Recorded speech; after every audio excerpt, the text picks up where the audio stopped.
Bonjour à tous et bienvenue sur Team Chronicles. Suite à la banlist, je vois pas mal de gens qui se demandent mince, mon général se fait bannir, mais qu'est-ce que je vais jouer? Et cette petite vidéo, elle a pour but du coup d'adresser ça, de voir ok, suivant ce que vous jouiez avant la banlist, sur quoi est-ce que vous pouvez vous retourner sans que ça vous coûte trop cher, en jouant peut-être potentiellement un petit peu la même chose.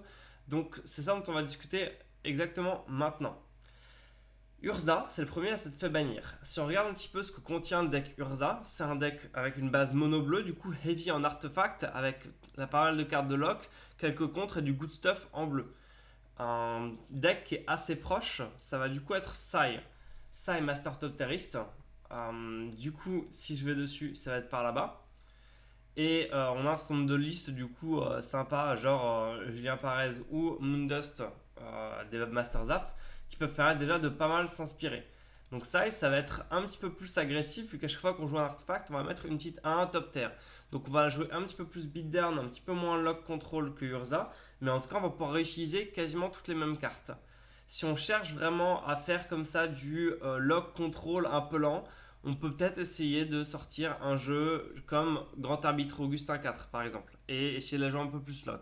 Mais c'est moins la mode en ce moment, va falloir faire un plus de travail du coup pour créer une liste, va falloir acheter les terrains pour jouer en bleu-blanc, donc il va y avoir un petit peu plus d'investissement.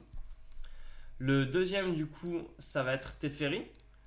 Donc Teferi, si on regarde, c'est une base bleue avec des contres et des tours supplémentaires.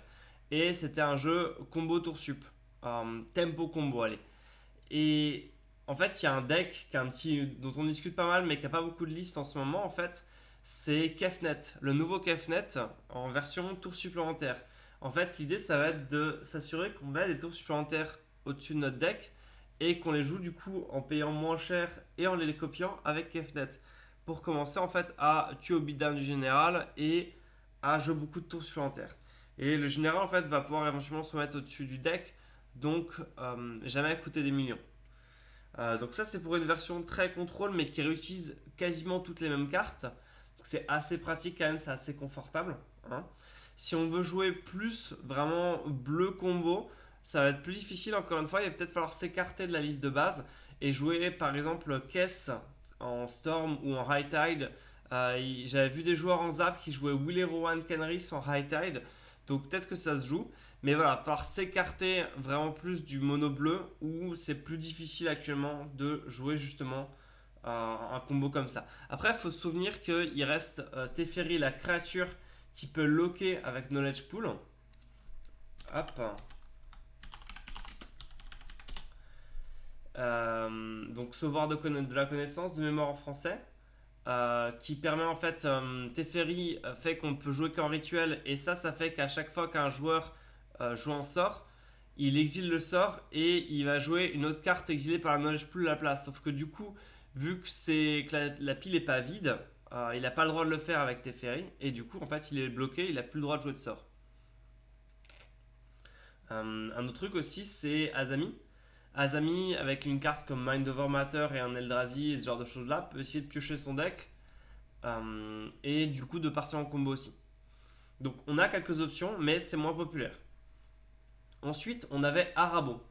Alors Arabo c'est une base blanc-vert avec beaucoup de chats et du good stuff blanc-vert.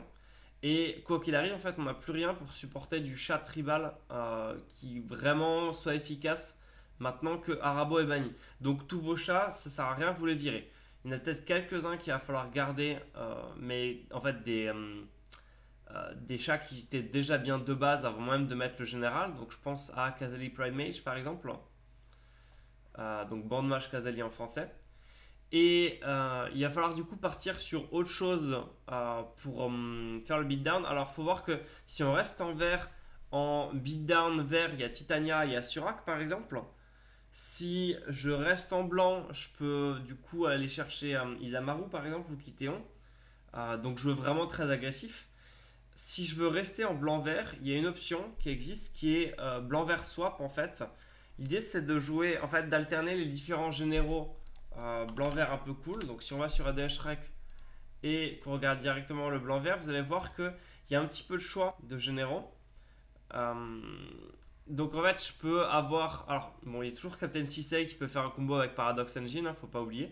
Mais l'idée, c'est plus. On a Sigarda, du coup, 5-5 Volex Proof. On a Miri, 3-2 initiative qui contraint l'attaque et la défense et qui, du coup, en aggro est correct. On a Gadoctic qui est pas mal face au combo Vras ou au jeu Tour Sup. Forcément, avec Teferi qui se fait bannir, c'est infiniment moins bien et ça vaut peut-être beaucoup moins le coup de le jouer maintenant, vu que la plupart des joueurs ne jouent pas en fait des cartes comme Couleur de Dieu. Ils vont jouer moins cher, ils vont jouer Slackstorm par exemple. On va avoir Shalai qui est notamment intéressant face à Monored, vu qu'on se retrouve à avoir l'Exproof, donc à peu pouvoir se prendre de blast direct. On a aussi Tolsimir qui arrive avec son pote le loup, donc pour 5 on met 6 points de dégâts sur le board, on gagne 3 points de vie et le loup va se battre face à une créature, donc tu as un Chariseb ou un truc du genre. Donc on a quelques options en fait en généraux blanc-vert, ce qui peut laisser des options de swap entre les différentes parties. Et du coup, c'est un peu la force de ce deck-là. On va pouvoir en fait choisir le général le plus solide et le mieux curvé de base dans le deck, par exemple Miri. Et suivant la situation, se dire ah bah là j'ai bien envie de te switcher sur Shalai ou sur Tolsimir par exemple. Voilà. Ensuite Yuriko. Yuriko c'est une base bleu-noir. Du coup avec beaucoup de petites 1 imbloquables et des ninjas etc.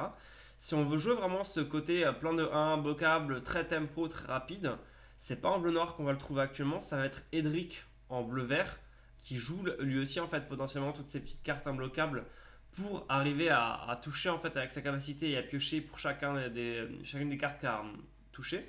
Donc on va retrouver un peu le côté Yuriko sans le Commander Ninjutsu, mais en tout cas c'est assez proche. Donc si vous êtes prêt à changer, en fait en ce moment vous avez déjà les fetch, donc il ne faut pas changer grand chose, hein. Quelques terrains et ensuite le good stuff vert. C'est un investissement, mais c'est possible. Sinon, si vous voulez rester encore une fois dans le tempo, dans vos couleurs, bah, il y a encore une fois Sai, où il y aura quelques trucs à prendre, mais vous avez la base bleue, vous avez la base de mana bien sûr. Donc il y a quelques trucs de log, quelques artefacts un petit peu sympas à prendre. Mais au global, vous avez l'essentiel du deck et vous avez du coup un tempo fonctionnel dans le format. Ensuite, on va avoir Najila. Najila, du coup, où c'est une base de guerrier aggro. Souvent, c'est plus rouge, noir, vert, un peu blanc. Et on oublie le bleu. Donc, faut voir ensuite quelles sont les couleurs les plus jouées là-dessus. Mais vous voyez déjà qu'une carte qui est jouée dans Najila, c'est Saskia en fait. En fait, avec Najila, vous avez déjà probablement la base de mana et beaucoup des meilleures cartes du format pour jouer Saskia. Donc, vous changez le général, vous jouez Saskia à la place et vous adaptez légèrement le deck et ça fonctionne en gros. Forcément, vous allez devoir retirer des cartes comme Tropical Island, Volcanic Island, vous n'aurez plus accès au bleu. Mais ça vous fait du coup un aggro qui fonctionne bien, qui a beaucoup de punch. Faut voir que dans les couleurs et si vous voulez continuer justement à jouer aggro avec beaucoup de couleurs, vous pouvez jouer Team Narayan, Akiri Rayan, Akiri Timna. Il y a quelques options du coup de variation. Vous ne jouerez pas à la fois, pas tout le temps les mêmes couleurs. Euh, mais par contre, du coup, vous pouvez pas mal jouer beaucoup des cartes que vous jouiez avant, en fait, beaucoup du good stuff que vous jouiez avant. La difficulté, c'est que bah, bien sûr, toutes les cartes que vous jouiez essentiellement parce que c'était des guerriers, maintenant elles sont plus terribles par rapport aux cartes que vous jouiez parce qu'elles sont fortes comme le Blood Red Elf ou le Dark Confidant par exemple. Donc il y aura forcément ce nombre de cartes à changer. Et c'est le problème des banlistes, hein, bien sûr. Mais voilà. Je voulais faire un petit point là-dessus parce que en fait j'ai vu des gens qui demandaient de l'aide et qui se faisaient conseiller mais n'importe quoi, genre les gens leur disaient oui ton Arabo vient de se faire bannir mais de toute façon Arabo il coûtait 5 au même prix t'as Sigarda donc ça va être mieux à sortir. Et j'étais genre mais attends mais c'est pas du tout la même chose, Arabo on le joue même pas en fait, Arabo on le laissait booster nos chatons et du coup, voilà, j'ai commencé à m'inquiéter en fait quand j'ai vu les commentaires qui étaient donnés. Genre, oui, de toute façon, Arabo il coûte 5 et il a moins de stats que Sigarda. Parce que Sigarda elle coûte 5 aussi, mais elle, au moins, elle vole l'exproof.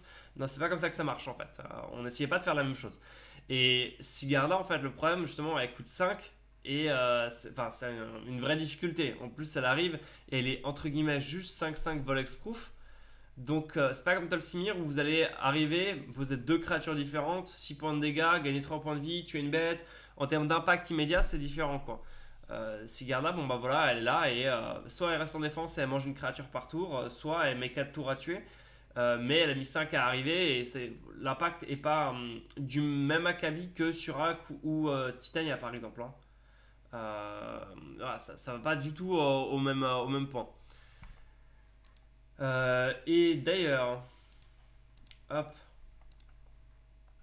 si on va justement dans... Ouh là là, ce matin ça met du temps à charger. Là, pum, pum, pum, pum, pum. On va y arriver. Je parle bien sûr du coup de Titania Protecteur et pas pas du coup d'autres variations.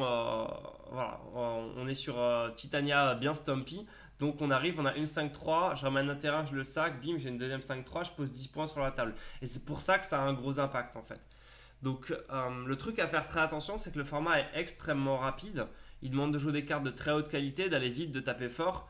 Donc commencer à jouer des généraux qui arrivent, qui coûtent 1 million et qui font rien, ça va être difficile et pareil pour toutes les cartes dans le deck. Donc faites attention aux conseils qui vous sont donnés sur les forums. Le format est très rapide, est très compétitif, les cartes en fait ont beaucoup de punch. Jouer la rapidité c'est très important. Donc vous ne laissez pas conseiller des trucs qui coûtent 1 million et qui font rien quand ils arrivent, hein. Voilà, ce sera tout pour cette vidéo. J'espère que ceux d'entre vous qui hésitiez encore, qui avaient besoin d'un petit peu plus d'aperçu de qu'est-ce que vous pouvez faire avec les cartes que vous avez actuellement sans trop investir, voilà, ce que vous pouvez jouer. Si vous êtes prêt à investir et vous avez envie de changer, bien sûr, n'hésitez pas à juste aller sur les différents sites comme MTG Top 8 et à regarder toutes les listes qui sont jouées, qu'est-ce qui vous fait envie et à varier, hein. Voilà, donc c'est tout pour cette vidéo. Merci à tous et à très bientôt sur Chronicles.